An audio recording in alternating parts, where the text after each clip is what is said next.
I am so honored to have my brother DJ Vanas start this podcast, this introduction, because he introduced the book. As a matter of fact, the back I don't know 2014, I think, something like that. DJ, welcome to the show, and gosh, let me start by saying thank you for mentoring me for all these years, man, because you've been beating me up and telling me, no, chief, don't do that. That's not what a chief does, and I appreciate it. And but we should say that you've learned it from an enlisted person because your dad taught you. He's a senior NCO, senior master sergeant, He was a retired, right? retired master sergeant. Master Yeah, sergeant. he was Okay, in for 21 years. okay, and I'm sure he's kind of guided you. We'll Oh, say guided. We'll absolutely. say that's not the new term, guided you. Absolutely. Can't say beat Yeah, you up or that's a nothing like gentle, that. yeah, that's a gentle Yes. way to push it. Yeah. No, I appreciate it, Chief. Thanks for having me on and looking forward to the discussion. But yeah, absolutely. I mean, that was one of the things when I got selected to go to the Air Force Academy. I was very excited. And, like I said, grew up as an enlisted man's son. And that was one of the first things my dad said is, take care of your people. They'll take care of the mission. Indeed. And I always remember, he also told me don't eat yellow snow, but that's a different story.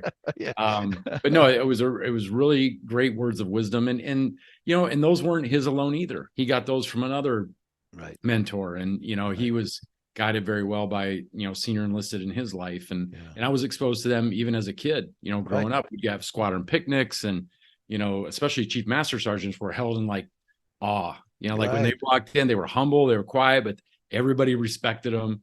And that left an impression on me because Yes. even as a young lieutenant, coming out of the academy, I knew where my place was in the pecking order. It's like you Right. might have the rank on the shoulder, but you got to respect wisdom. And senior enlisted folks had it. Yes. The men Yes. and women who have reached that rank, they have earned it. They're the backbone of the Air Force. And if you don't tap into that as a resource and ask for guidance, you're being foolish. Indeed. You're really missing out on a resource. And the senior enlisted were great. I mean, to a person, in the fact that they're more than willing to help junior officers, and they know, they know not to cross that line of, they're very respectful of where they are in the structure and where you are in the structure. Yeah. But at the same point, it's great to be guided by somebody who's been around Yeah. and has that much experience and that much leadership. Yeah. And like I said, to not take advantage of it is foolish. Yeah, and most of our talks, DJ, and man, I miss you because you moved to San Diego for some reason. I don't know why you became a Californio because you used to be right down the street, and we used to That's go right. do a sweat whenever we needed it and all that. Now anyway, you defected. But anyway, one of the reasons that I connected with you so well was that connect that wisdom that you have from the enlisted people, the senior enlisted people, your dad, but you're also a Native American. You're Ottawa, and you Mhm. grew up in that culture, right? Which I think when we talk about chiefs, and you know that we've seen our emblems, the chief master sergeant Mhm. emblems, they got a chief, most of them do, and all Mhm. that. And we do that with all due respect to the Native American chiefs, but what they are and what they live up to, which is the culture, like you're saying. And back in my day, I don't know that it happens so much, DJ, and I'm not saying that it doesn't, but back in my day, we were mentored. The elders took Yeah. care of us, and not just, I'm Yaqui, and I didn't grow up in the Yaqui culture, but I grew up in the Chicano culture. But it's the same Mhm. thing, the uncles, the grandparents, the viejitos, the elders taught us how to be good men and women, and we learned from that. And I don't know that it Yeah. happens anymore, but that not only is military, but it also is native culture, isn't it? Yeah, it's traditional. I mean, we live in a society where, that rugged individualism, is put on such a high pedestal, but that was never part of our tradition, our tribal cultures. It wasn't about, the person was important and valued, but what was more important was the tribe and your contribution to it. Yes. So having that active mentorship benefited everybody. It wasn't a nice to have, it was an absolute necessity. Everybody at you know, every layer of a tribal culture was either being mentored or mentoring someone else. It was Yeah. a constant flow of circular mentorship, is what I call it in my latest book. Is everybody was in that swirl. Yeah. Nobody stood apart. The eldest elder, their responsibility was to hand down wisdom, Yeah. encouragement, guide, in the ceremonies, the culture, the Yeah. language.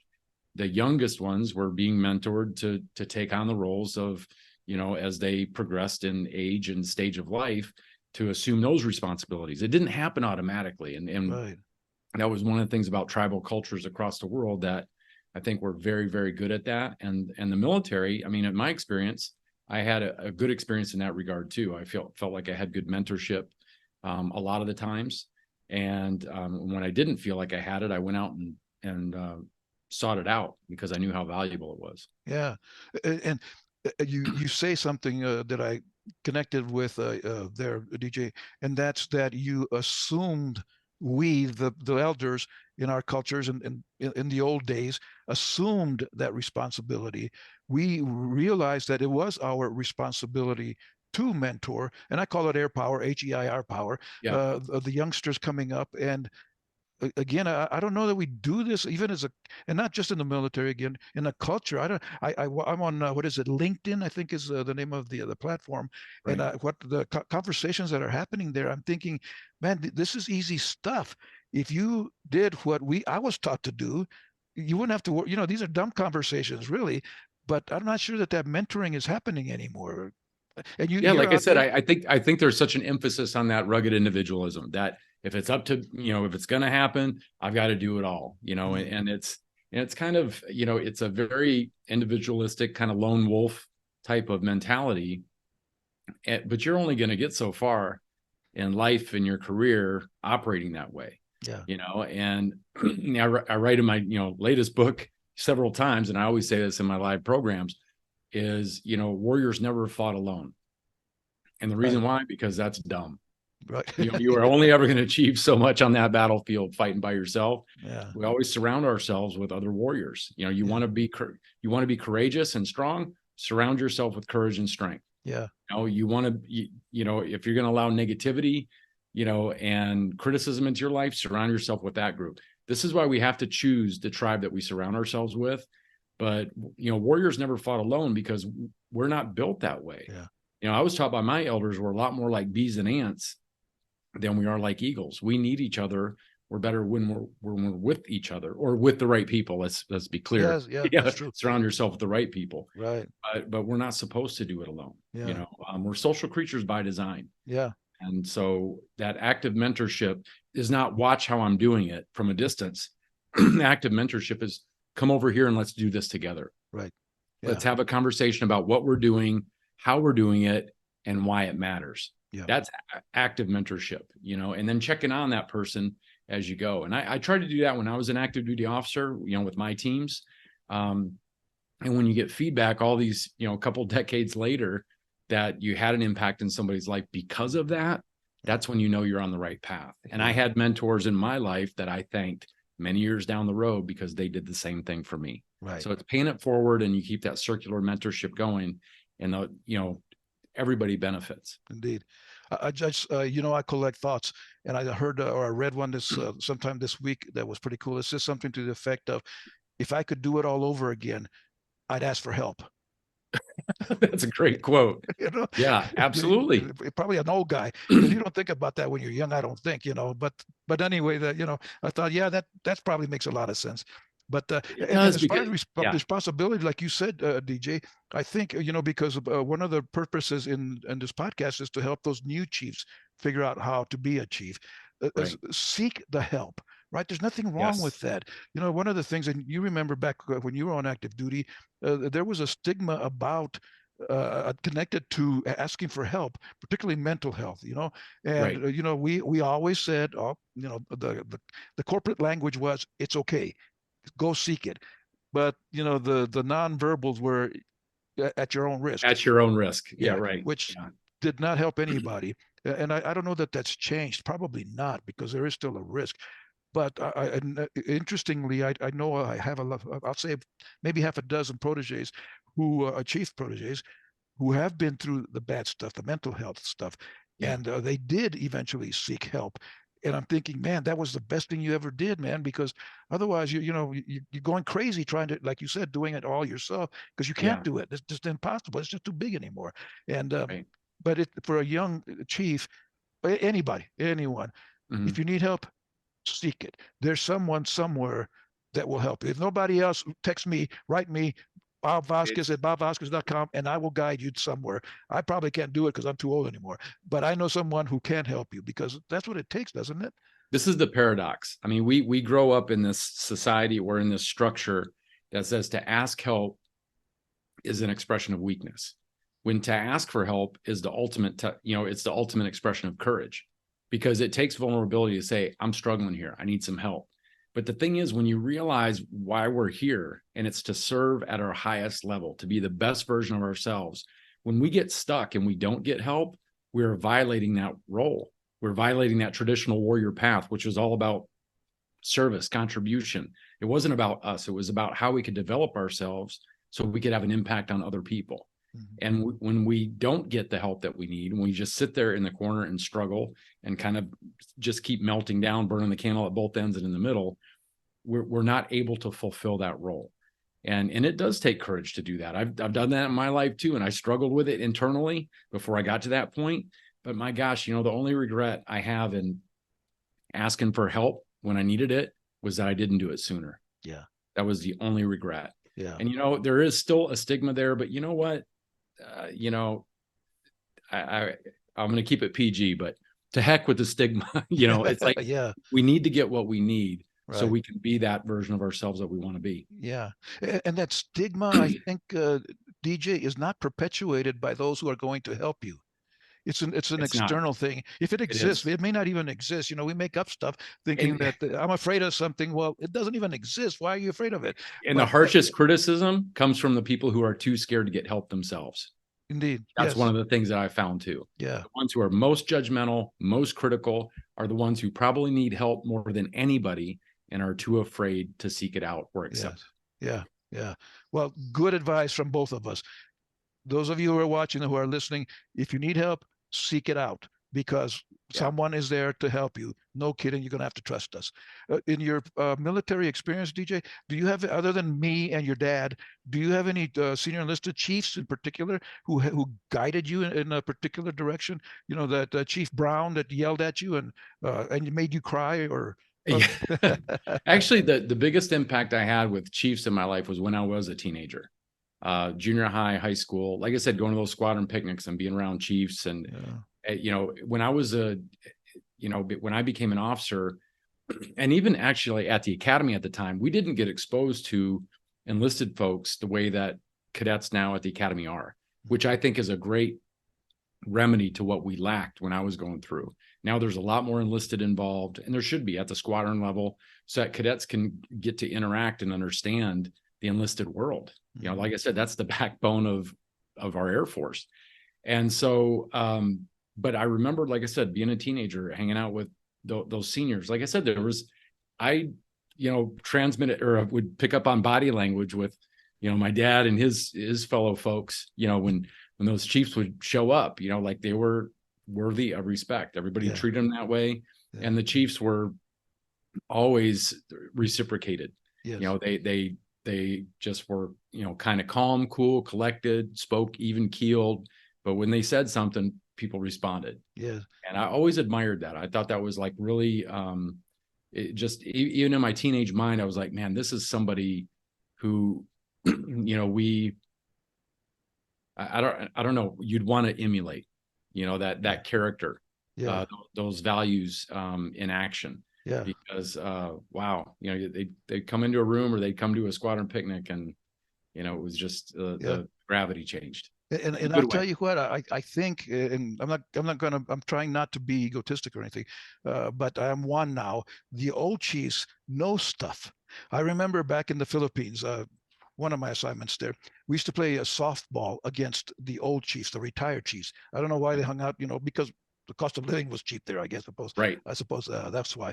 But anyway, we would play a softball against these guys. And, we're the young, tough lions. We're going to beat these guys this time. Watch. Hold my beer and San Miguel. Hold my San Miguel and watch this. Well, they always beat us. But you know what? They were like cool, man. They didn't get riled up. They didn't get excited. They hit line drives. They didn't try to kill the ball and hit home runs like we were trying to do. And we got maybe one out of the whole game. And they were just hitting line drives and making, the bases were always loaded when they were at bat. It's like, Funny how that works, right? Funny until you get old enough and realize you can't run anymore. Tortoise in the hare, slow and steady wins the race. Exactly, exactly. And maybe that comes with time, with experience, with that turns into wisdom eventually. Yeah, But especially for the young chiefs, the the world is goes so quickly now, that maybe y'all need to back up a little bit and chill. Don't try to kill the ball. It's like yeah, golf. I used to golf, and my uncle who used to take me said, "Don't try to kill it." And you're right. If you just swing gently and smoothly, the ball's going to go way farther than if you try to kill it because absolutely, you're going to duff it. absolutely. But Yeah, baseball, golf, they teach you that. If you're just trying to connect, sometimes you do great. As opposed to trying to kill it and you just slice it off yeah, into the woods somewhere. yeah, But it's like that with anything. It's like that with our own personal development, reaching our goals, fitness, whatever it is. Slow and steady wins the race. Consistency counts more than anything. yeah, And it's those little base hits that build up over time into something amazing and powerful. It's not those, that one-time home run. It's not, we live in a society where, we're so focused on the lightning strike, the lottery yeah, win, right, the knockout, the touchdown. So much of what I've learned in life at this point is those slow, steady steps that are not glorious, that are put in consistently, that grinding grunt work that leads to the biggest results over time. That's really it. And it's not glorious, but it leads you to some amazing places. Yes. But it's not, I guess one way to put it is it's not about doing everything in one day. It's about doing something every day and doing that for the long haul. Yeah.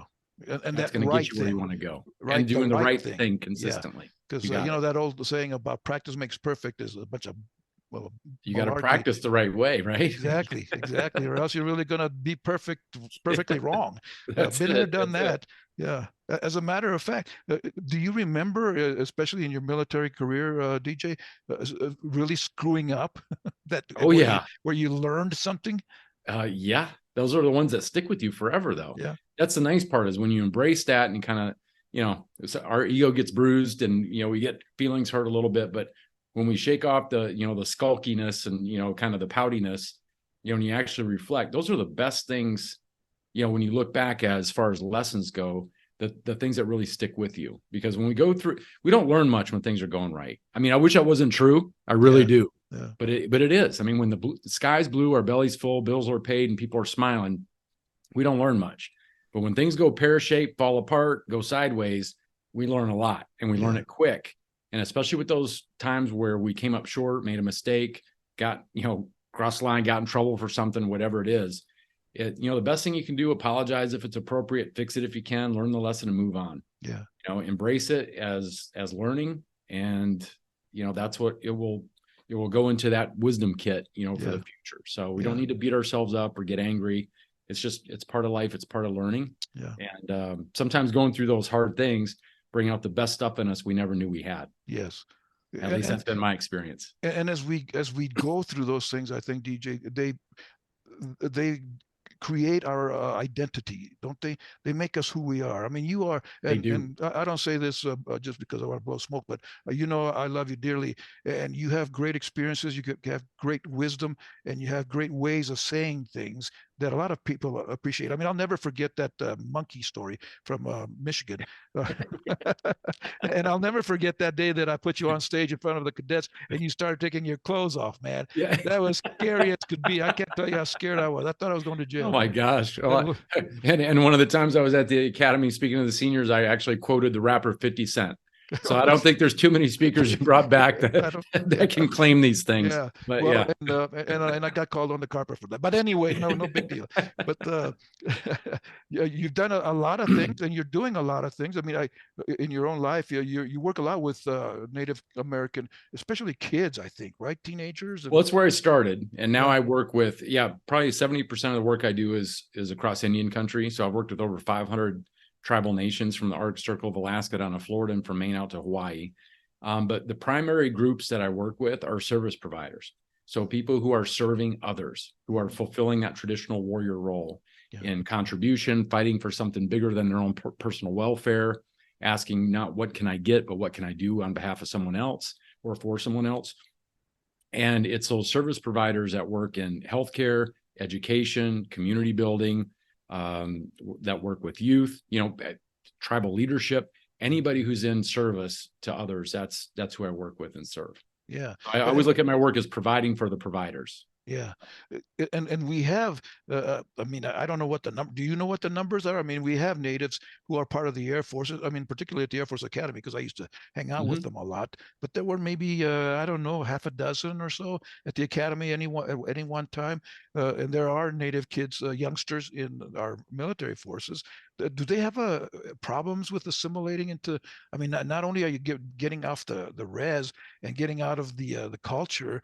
Now you're getting into this military culture that, I mean, even those of us that kind of grew up, because my parents, my uncles, my dad, my uncles, all were military folks. So I got all the stories. I was kind of quote ready when I came in. Now I didn't come in because I was a loyal patriot or anything like that. It's because I was getting drafted. But nonetheless, I had enough experience to know some of it. But the youngsters, the native youngsters, come out of the Yazzie family, out of Four Corners. I mean, I think there's like 80 of them that came through the academy or something like that. They've got a good, strong family tradition in the Yazzie family for going to the Air Force Academy. Basketball players, and you should be proud of that. Yep. Indeed. But is it? Well, I know it's not easy for anyone to assimilate into the military culture, but in particular to the native folks, is it difficult? There's a paradox. It's a great question. And there's two sides to that coin. Number one, a lot of the values that are in the military are great overlays to a lot of tribal traditions, especially when it comes to those warrior spirit principles.